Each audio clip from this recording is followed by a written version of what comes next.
Good morning विद्यार्थी।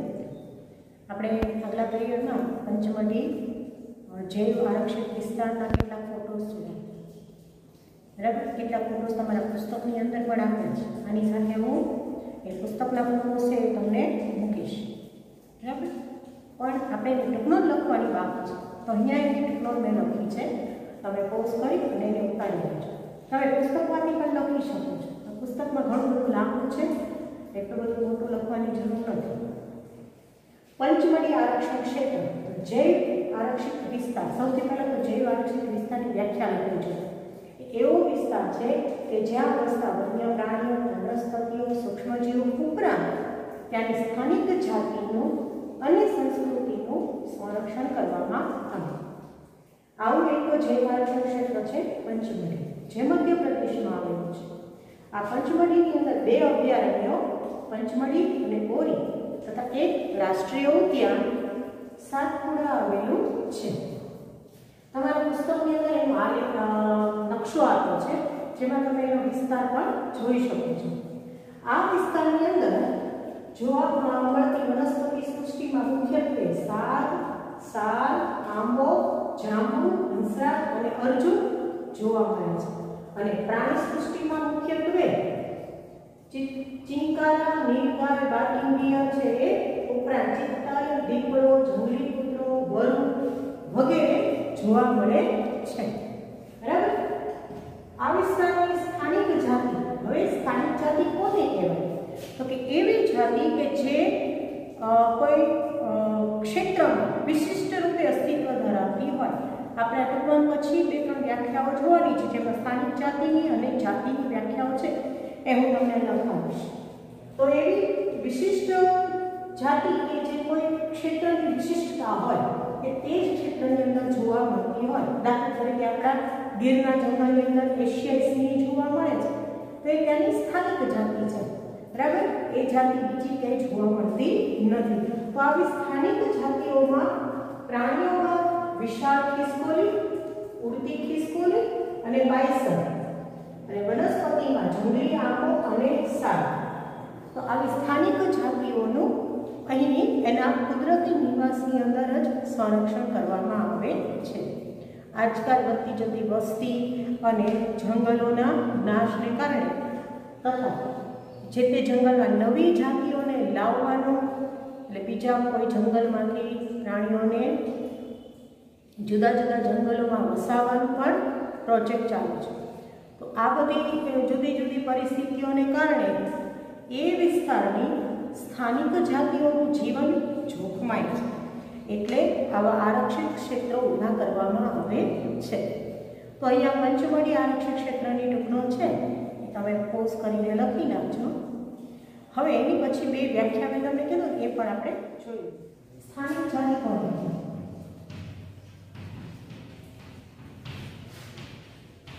એ વનસ્પતિ કે પ્રાણીઓની એવી જાતિઓ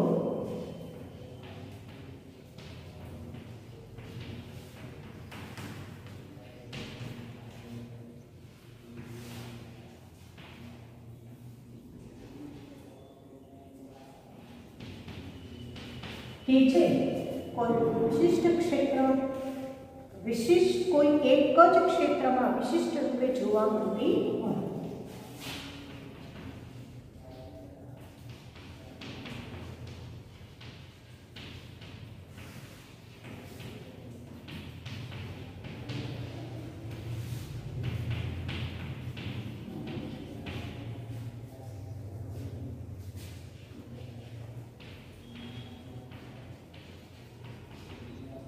જોવા મળતી હોય તેને તે વિસ્તાર કે તે ક્ષેત્રની સ્થાનિક જાતિ કહે છે।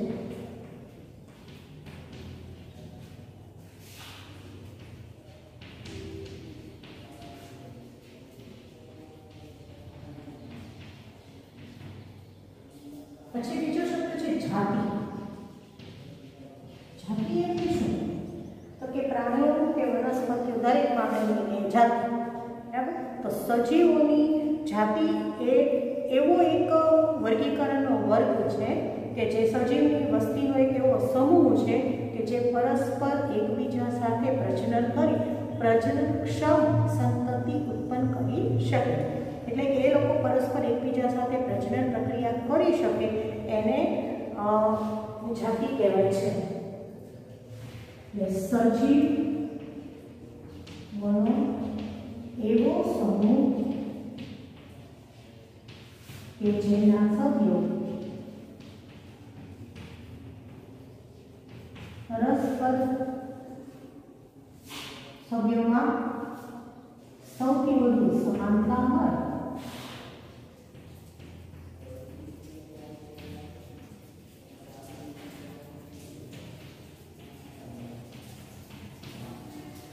અને તેઓ પરસ્પર પ્રજનન કરી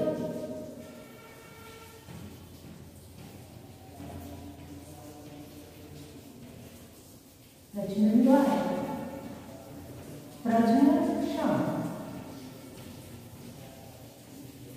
સંતતિ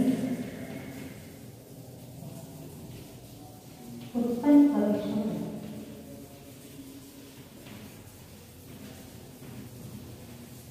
તેને જાતિ કહે છે.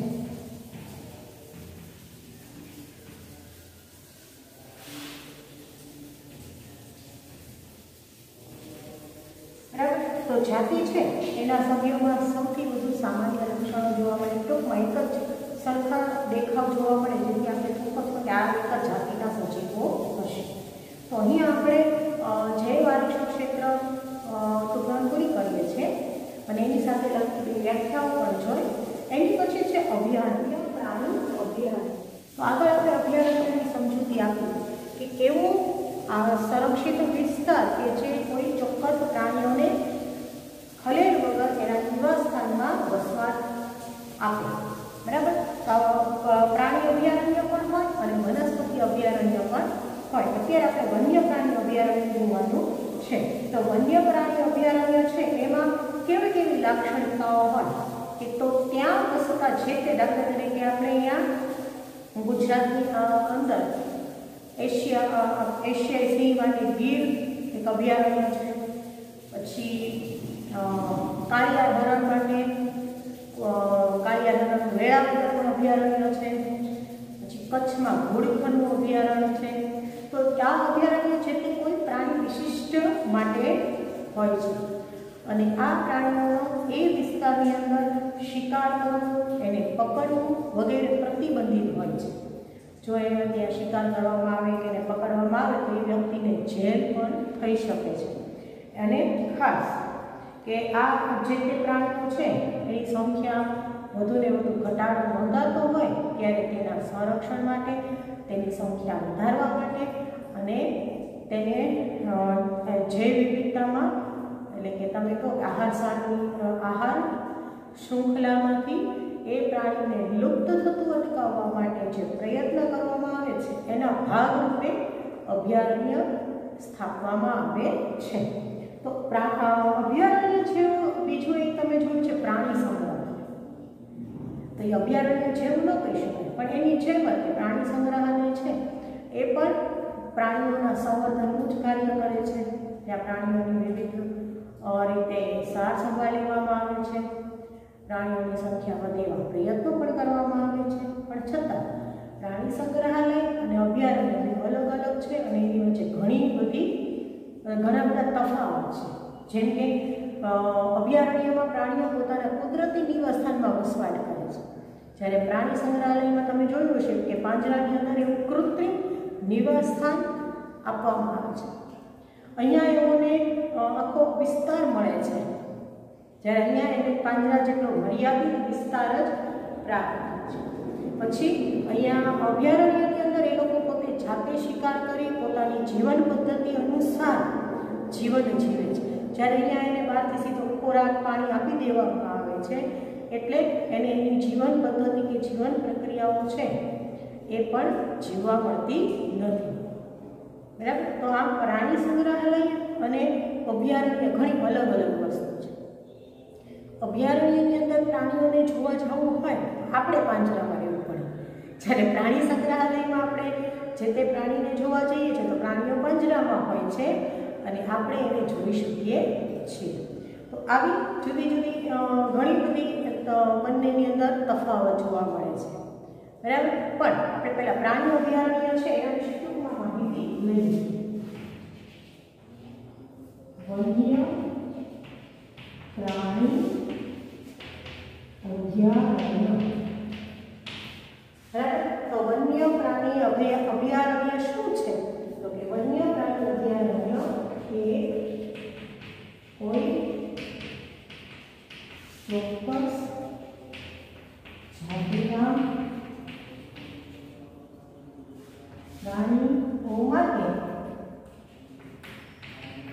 તેના કુદરતી નિવાસ સાથેનો એવો આરક્ષિત વિસ્તાર છે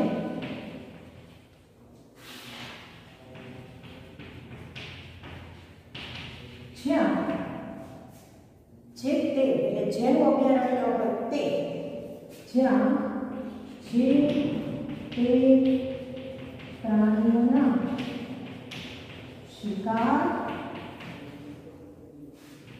કે પકડવા પર પ્રતિબંધ હોય છે.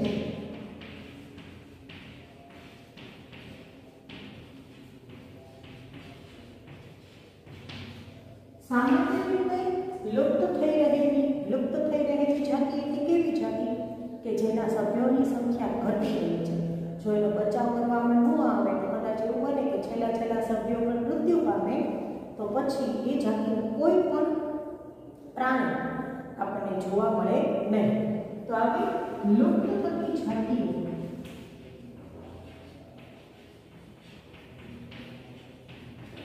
સંરક્ષણ અને સંવર્ધન માટે, સંવર્ધન એટલે એની સંખ્યા વધારવી, સંવર્ધન માટે અભયારણ્ય સ્થાપવામાં આવે છે.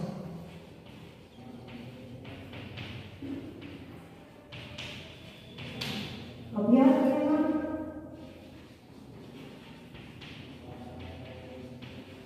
પ્રાણીઓ કોઈ પણ પ્રકારના ખલેલ વગર પોતાના કુદરતી નિવાસમાં વસવાટ કરે છે.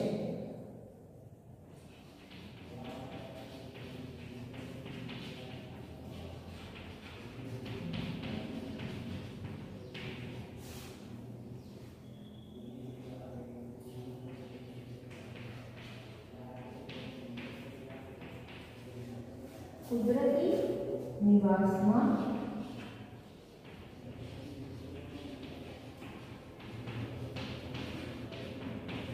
વસવાટ કરે છે. ઉદાહરણ તરીકે વેળાવદરમાં આવેલું કાળિયાર અભયારણ્ય પુસ્તકમાં ભલેલો આપ્યો આપણે લખી શકીએ. ઉદાહરણ તરીકે ગીર, એશિયાઈ સિંહો,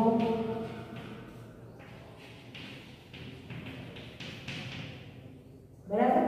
પછી વેળાવદર અભયારણ્ય છે તે કોની માટે છે? તો કે કાળિયા હરણ,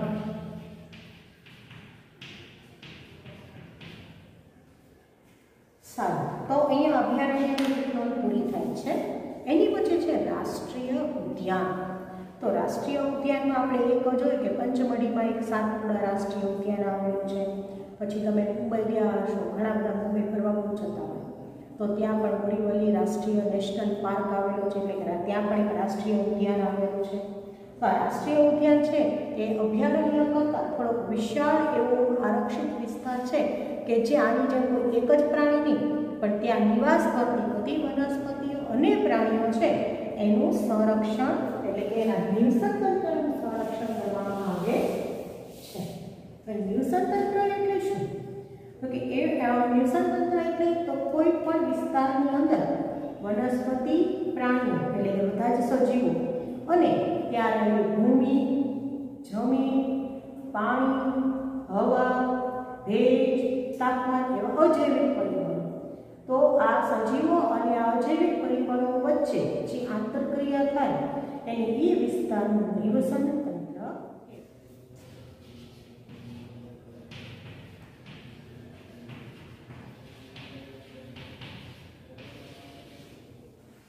અભયારણ્ય કરતા મોટો વિસ્તાર છે ત્યાં નિવસન તંત્રનું સંરક્ષણ થાય છે. ત્યાં આપણે લખી નાખીએ એવો વિશાળ વિસ્તાર કે જ્યાં નિવસન તંત્ર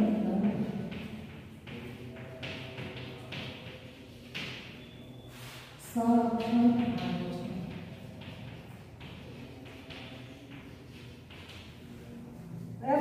અભયારણ્ય હોય તો ત્યાંથી કેટલાક લાકડાને કાપવાની છૂટ હોય. રાષ્ટ્રીય ઉદ્યાનમાંથી લાકડાને કાપવાની પણ છૂટ હોતી નથી, કેમ કે ત્યાંના ખાલી પ્રાણીનું સંરક્ષણ નથી કરવાનું. પ્રાણી, એના ભૂમિ વિસ્તાર, એ વિસ્તારમાં આવેલા ઐતિહાસિક સ્મારકો તથા વનસ્પતિઓ બધાનું સંરક્ષણ થાય છે.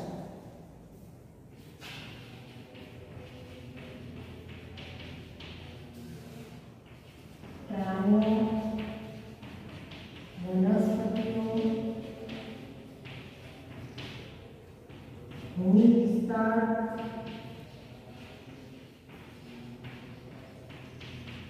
જળાશયો તથા ઐતિહાસિક સ્થળો અથવા તો તમે એમ કહી શકો કે ઐતિહાસિક વસ્તુઓ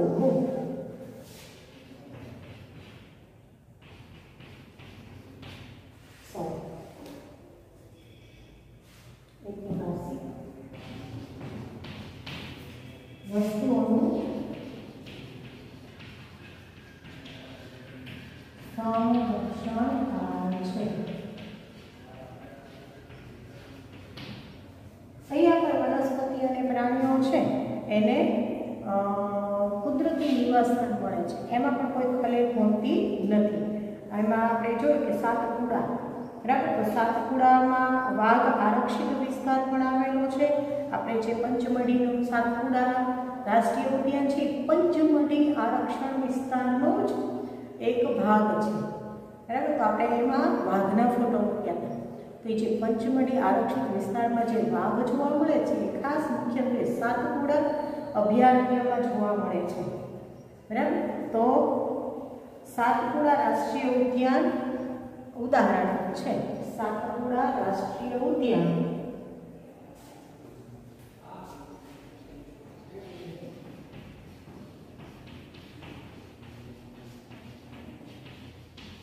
સાતપુડા રાષ્ટ્રીય ઉદ્યાન, બરાબર, કે જે ક્યાં આવેલું છે તો કે પંચમઢી આરક્ષિત ક્ષેત્રમાં આવેલું છે. અને ત્યાં આવેલા વાઘ માટે વાઘ પણ એક લુપ્ત થતી જાત છે.